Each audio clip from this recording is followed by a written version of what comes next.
All right, so we have a little issue here show up yesterday on our loader. I just want to kind of bring you along for how to test this real quick. So first things first, what we tested was battery voltage. Well, back up. The symptom was turn the key right here and nothing happened. Nothing.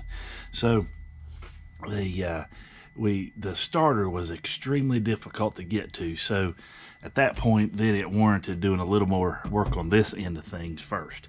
So what we did for in the very beginning was come and test our batteries to make sure they're in good shape, and they were. They had a good voltage test. Everything there was good.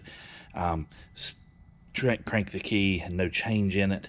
So then we moved on to the key because the starter was, again, very difficult to get to.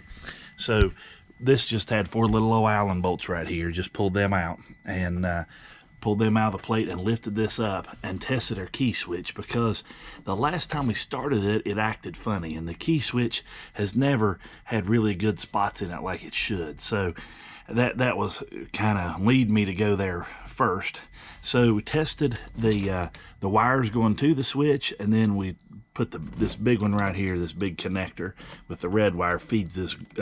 Actually, it's the second big terminal back there. This one doesn't have anything on it, but it looks just like a great big old thing.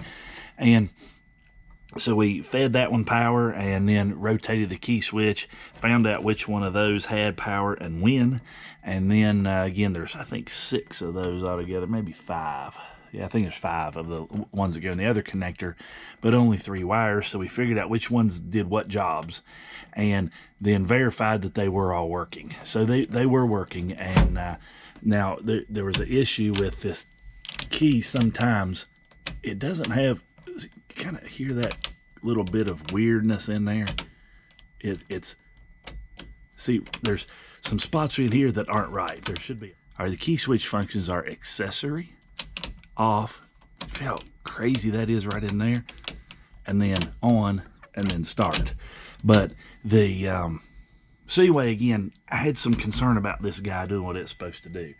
So we backed up to the back here and finally fought the all the air cleaner mess out of the way so we could get down to the starter. Now Friday, I guess it was Friday, yeah, Friday, ended up seeing this problem with this terminal right here, and the terminal was broken off. Couldn't figure exactly what that was for because we couldn't see any of it. Realized that is the glow plug relay. So we got it, determined it wasn't a huge issue, but we do need to address it. Only problem is it's over 400 bucks, so we didn't do that one right away. Now the next thing was the starter kind of set down this hole, so we tested the power going to the starter on the signals wire, and that is the one going to the solenoid. So we popped it off and got it tested with the key switch in the start position, and it tested good. So we knew then we were getting power to here in the from the key switch. Now these other two come from the one comes from the battery and the other goes to this glow plug relay. So we got it tested, and we did have battery voltage here just in the rest position. So that kind of led us to the starter's got to come out. So when we got the starter out, we got it on the bench and took it apart and realized there were some big problems. Okay, so we got our starter off and took a gander down in there. Now this is a reduction drive starter. Those are planetary gears you're seeing down there in the bottom. But the rest of what you're seeing is an absolute disaster of just melted starter. I'm really thinking that the key went to the start position and hung out there. You can see it was so hot that it, turn here where you can see that decal, it just completely melted it to no end. And anyway, it got very hot up here in this top end. And the I'll let you look at the armature here. All of the coating right here, you can kind of see big chunks of it just completely missing.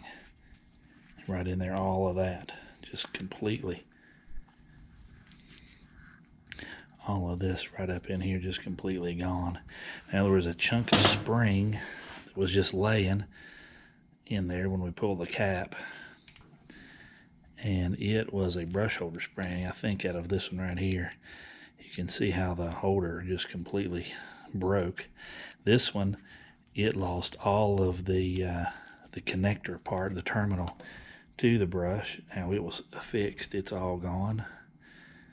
Over here you can see that one wore completely down to nothing. This one here also lost all of its material off of it, so it got really hot.